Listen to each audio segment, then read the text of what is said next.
Bismillahirrahmanirrahim. Qala al-musannif rahimahullahu ta'ala wa nafa'ana bihi wa bi'ulumihi fid dharain amin ya rabbal alamin.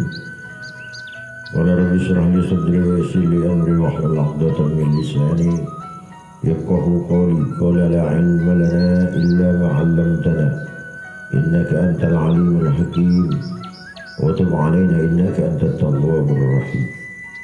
Fakam min syakhsin yusibuhu aridun fi isba'ihi fayattati aqluhu ay yutalliyahu hatta yunabbihahu at-tabibul hadiku anna ilajahu ay yutlal katibu minal janibil akhari minal badani. Fakam min syakhsin yusibuhu, maka berapa banyak min syakhsin dari seseorang yusibuhu yang menimpahu terhadap syakhsin, terhadap orang aridun, apa halangan atau sakit, fi isba'ihi di jari seseorang, fayat tadi maka berkehendak akluhu, apa akalnya syakhsin, ayyutalliyahu untuk memijit atau mengurut siapa syakhsin terhadap isba'ihi, hatta yunabbihahu at-tabib, sehingga menjelaskan terhadap syakhsin at-tabibu, siapa dokter, al-hadiku yang ahli, anna ilajahu, sesungguhnya orang yang sakit, ayyutlal katifu, itu harus dipijit apa tapak tangannya, minal janibil akhari, dari bagian-bagian yang lain, minal badani, dari badan. Fayastab'idu dhalika ghayatal istib'adi min haitsu la ya'lamu kayfan syi'abil a'sabi. Fayastab'idu, maka menjauh atau tidak menerima siapa syakhsin dhalika, terhadap hal itu, ghayatal istib'adi, dengan menjauhkan diri, min haitsu la ya'lamu, dari sekiranya la ya'lamu, yang tidak tahu siapa syakhsun, kaifiyata insyi'abil asabi, terhadap cara pencabangan jari-jari, wa manabitaha, dan tempat tumbuhnya, insyi'abil a'sab, wajahal tifafiha, terhadap arah atau cara melipat urat-urat, alal badani, atas badan. Fahakadal amru fi tariqil akhirati, fahakada, maka begitu juga al-amru, apa perkara, fi tariqil akhirati, di dalam jalan menuju akhirat. Jadi maksudnya di sini Imam Ghazali memberikan perumpamaan bahwasanya dokter yang ahli itu dia pasti paham tentang obat-obatan, bagaimana dia mengobati seorang pasien itu dengan obat-obat yang paten, karena dia seorang dokter spesialis. Begitu juga para nabi, para tabib-tabib akhirat, para ulama, maka ketika berbicara urusan akhirat, maka para dokter-dokter batin itu para nabi, para aulia, para ulama, dia tahu bagaimana mengobati masyarakat, mengobati pasien ini.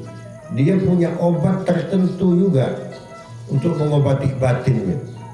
Kalau dokter itu urusan zahir, maka ulama adalah urusan akhirat, ya, obat batin.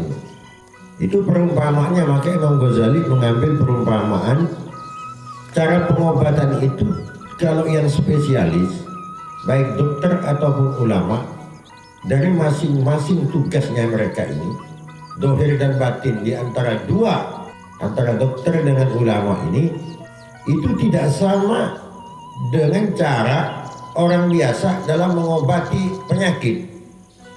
Contohnya apa? Contohnya jari ini. Ketika jari ini keselio, uratnya misalnya salah di sini. Kalau orang yang awam, ketika jari ini yang uratnya tersalah, maka yang dipijit adalah uratnya ini. Mereka tahunya bahwa di posisi sakit itulah dia yang harus mengurutnya, dan mereka menyangka bahwa di yang diurut di jarinya inilah yang membuat dia nanti akan sembuh. Padahal tidak seperti itu. Kata Imam Ghazali tidak seperti itu. Kalau sakit di jarinya ini, maka mengurutnya tidak mesti harus di sini. Bisa lewat tangan. Itu yang dimaksud dengan minal janibil akhir minal badani, yaitu dari bagian-bagian yang lain dari badan. Sakit di jarinya yang bengkak salah urat, tapi diurutnya di tangan. Kenapa di tangan? Karena dia tahu bahwa urat yang ada di jari ini itu berhubungan dengan urat-urat yang di tangan. Untuk menyembuhkan penyakit di jari ini, maka di tangan yang harus diurut, bukan di posisi yang sakit itu. Maka banyak ulama salafus shalihin itu dengan berbagai cara mereka ketika berdakwah mengajak orang untuk menjadi orang yang baik. Yang awalnya orang tidak baik, tapi kemudian dia menjadi orang baik dengan berbagai macam cara. Ada yang memang terjun langsung ke TKP-nya, ikut nimbrung di dalam. Ada juga mereka berdakwahnya itu tidak langsung kepada titik tempat perbuatan-perbuatan yang tidak benarnya itu, tetapi melalui cara-cara yang elegan kalau bahasa kita sekarang. Contohnya apa? Contoh seperti Wali Songo, Imam Kalijogo ketika berdakwahnya, Sunan Ampel ketika berdakwah dulu. Jadi daerah Ngampel di Surabaya yang sekarang dikenal dengan Ampel itu, dulu kan tempatnya orang nyambung. Tempat orang nyambung. Bukan memberantas sabung dan sebagainya, judi dan sebagainya, kemudian orang nyambung langsung diobrak-abrik oleh Sunan Ampel. Tidak. Tapi gimana? Sunan Ampel itu dia apa? Dibiarkan orang nyambung. Cuman dipancing dulu oleh Sunan Ampel. Kalau mau menang kamu bacakan ini. Kalimat-kalimat tauhid diberikan. Kayak yang ngasih seorang waliullah sebelum nyambung dikasih doa, dibaca, menang terus. Akhirnya semua minta Sunan Ampel, yang pada akhirnya mereka kemudian menjadi tak disadari oleh mereka itu, justru mereka itu digiring untuk menjadi orang-orang yang baik. Sunan Kalijogo berdakwah pakai gamelan dan sebagainya. Tidak langsung ke titik tujuan itu, tidak. Sama seperti ini yang dimaksud Imam Ghazali di sini. Di mana alurnya ini? Alur dan mereka untuk menyadarkan orang yang tidak benar ini. Sama ibaratnya seperti orang yang mengurut jari-jari yang lagi keselio. Tidak langsung ke jarinya yang keselio, tidak. Tapi ada bagian di tangan itu urat yang berhubungan ke jarinya itu yang dimaksud. Maka dia akan sembuh. Kalau langsung jari yang dipicit-picit, bukan makin baik nanti, yang ada makin bengkak, makin buruk. Sama seperti itu. Contohnya kita demam, gigil, sakit kepala. Tapi yang disontek oleh dokternya kan bukan kepalanya, tapi burin, bengkong. Yang sakit kepala, yang disontek pantat. Jadi begitu indah Imam Ghazali ini memberi perumpamaan kepada kita agar kita betul-betul paham dan mengerti terhadap agama ini, agar mengerti kita bagaimana cara kita mengajak orang, berdakwah kepada orang, bagaimana cara agar kita bisa sadar di dalam pemahaman kita terhadap agama ini. Jadi Imam Ghazali memberi contoh ini begitu elegan, begitu indah. Perumpamaan yang disampaikan oleh Imam Al-Ghazali. Wa fi daqaiqi sunani syar'i wa adabihi, dan di dalam halus-halusnya sunnah syara' wa adabihi, dan adabnya syara', wa bi aqaidihi allati ta'abbada an-nasa biha, dan di dalam akidah-akidahnya allati ta'abbada an-nasa, yang berta'abbud, beribadah, an-nasu apa manusia, biha dengan aqaidiha, dengan aqaid, keyakinan-keyakinannya, asraru apa rahasia-rahasia, walataifu dan kelembutan-kelembutan, laisa yang tak mampu fi sa'atil aqli di dalam keluasan akal pikirannya, wa quwwatihi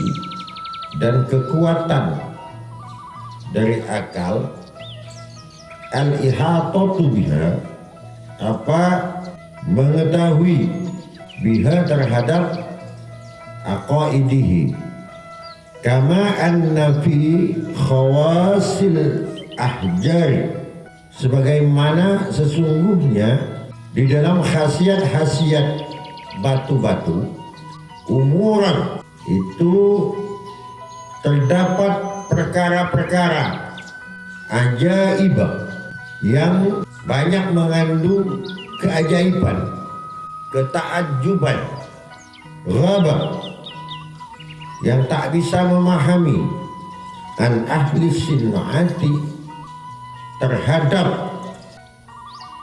orang yang ahli mencetak atau membuat ilmu dari khawasil ahjari. Ini maksudnya ilmu itu, ilmu yang lembut, yang halus-halus itu, baik tata keramanya di dalam ilmu syara' ataupun di dalam ilmu keyakinan tentang akidah-akidah, yang menyebabkan manusia itu menjadi orang yang ahli di dalam beribadahnya. Itu sesungguhnya terdapat rahasia-rahasia, yang mana rahasia-rahasia itu tidak bisa dicerna oleh akal pikiran manusia, baik oleh kekuatan otak manusia itu untuk mengungkap apa rahasia sebenarnya yang terdapat di dalamnya itu. Di sini Imam Al-Ghazali mengumpamakan seperti khasiat batu, bahwa di dalam batu itu terdapat khasiat ketakjuban yang banyak orang itu tidak paham tentang khasiat batu itu. Bahkan kadang-kadang orang yang menjadi tukang batunya itu, tukang pembentuk batu itu, padahal di dalamnya Allah menyimpan banyak rahasia-rahasia, tetapi justru manusia itu tidak mampu untuk menembus, memahami terhadap rahasia-rahasia yang terdapat dalam satu benda ini. Melihat kita dengan mata kepala membuktikan kita dengan fakta dan kenyataan bahwa satu benda seperti batu misalnya itu punya khasiat keajaiban, tapi kita tidak bisa menyingkap. Kenapa nih kok bisa seperti ini batu nih? Nah, kalau di sini Imam Al-Ghazali ini mencontohkan dari apa yang dijelaskan ini, hatta lam yaqdir ahadun, sehingga tidak mampu ahadun siapa seseorang ala ayya'rifa untuk mengetahui as-sabab alladhi terhadap sebab-sebab alladhi yang bihi dengan alladhi ini yajdimu yang bisa menarik al-mughanatisu apa besi berani al-hadida terhadap besi biasa. Jadi Imam Ghazali ini mencontohkan di dalam alinea ini dia mencontohkan sebagaimana besi berani. Ketika besi berani itu bisa menarik besi biasa, ketika ditempel ngikut dia, ngedot dia besi berani itu. Padahal batu ketika kita lihat ini batu biasa. Kok bisa tiba-tiba dia bisa menarik besi yang lain? Berarti kan ada sesuatu di dalam batu itu. Batu ketemu batu, batu yang satu itu bisa menarik batu yang lain. Kalau tidak ada rahasia di dalamnya itu tidak mungkin itu terjadi. Kita melihat bukti bagaimana besi berani itu bisa menarik besi yang lain. Bukti nyata di mata kita itu. Tapi sebabnya kenapa besi berani itu bisa menarik, itu apa? Kita tidak tahu itu. Bahkan orang yang bisa membentuk itu pun tak tahu. Tahunya dia kalau besi berani itu bisa menarik besi. Tahunya itu saja. Penyebabnya kenapa bisa menarik? Ada rahasia apa di dalamnya? Tidak paham kita. Sama diumpamakan ibarat besi biasa itu adalah orang-orang awam. Sedangkan besi berani itu adalah para nabi, para aulia, salafus solihin, para ulama. Itulah besi berani. Punya cara yang tersendiri untuk menarik umat itu. Yang kadang-kadang tidak tahu, umat itu tidak tahu dengan cara-caranya, dia tahu hasilnya. Entah itu dakwahnya dengan bilhal itu dengan perilaku misalnya. Dijadikan kawan siang malam jadikan kawan, itu namanya dakwah bilhal. Didatangi, diajak bincang-bincang, bisa saja dengan itu, bisa juga dengan cara yang lain yang orang itu tidak tahu. Contohnya misalnya apa? Disolatkan malam, dimunajatkan kepada Allah, disujudkan malam oleh ulama. Akhirnya terbuka pikiran orang itu tuh, kemudian orang itu menjadi sadar. Kemudian dia menjadi orang baik. Ditarik, tersedot oleh ulama itu, kemudian orang itu yang awalnya tak baik menjadi orang yang baik. Dokter juga sama, persis. Perbedaannya antara dohir dan batinnya saja. Jadi kita tak tahu kita. Maka tanya ke dokter kalau sakit itu. Jadi yang sakit di mana, obatnya di mana dipasang oleh dokter itu. Masa mau disalahkan gitu? Kan sakit perut, sakit kepala, disontek oleh dokter. Karena disontek di pantat, kita salahkan. Salah dok. Aku ini sakit kepala, mau pantatku yang kau cucuk. Emang yang bujur gimana ke dokter? Ya karena sakitku di kepala aku yang disontek lah. Pak dokter atau orang sontek kong kucing itu. Ya tak ada. Jadi banyak jalan menuju Roma, banyak jalan menuju kebaikan. Jadi istifadah, namanya istifadah dalam bahasa Arab. Saling membutuhkan. Murid butuh guru, butuh kiai butuh murid. Pemimpin butuh rakyat juga butuh pemimpin. Istri butuh suami juga butuh istri. Jadi kalau ada suaminya lagi marah gitu, engkau tak perlu kekaki dia, enggak. Siapa bilang? Kita itu masing-masing membutuhkan. Tidak bisa kita itu tidak butuh kepada orang lain, itu tidak bisa. Kita ini adalah dicipta oleh Allah sebagai makhluk sosial. Cuman menolong orang itu harus, menurut agama itu hal-hal yang baik-baik, jangan yang jelek-jelek. Jadi kita tutup, subhanallah wa bihamdihi, subhanallah wa bihamdika, asyhadu an la ilaha illa anta, astaghfiruka wa atubu ilaik. Li khamsatun urfi biha harral wabail hatima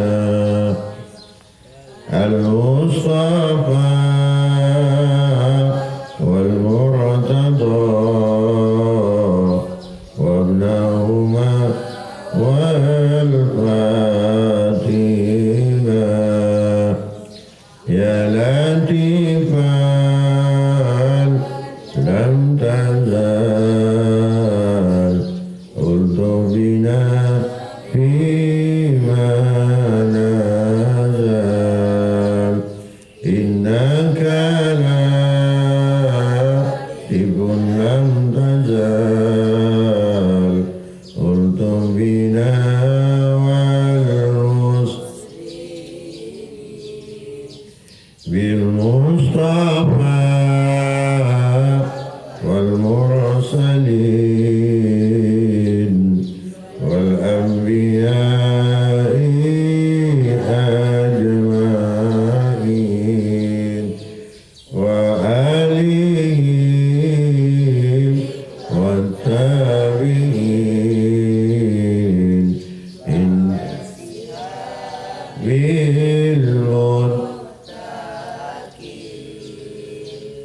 خمسة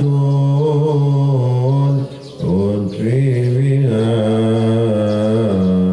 حر الوباء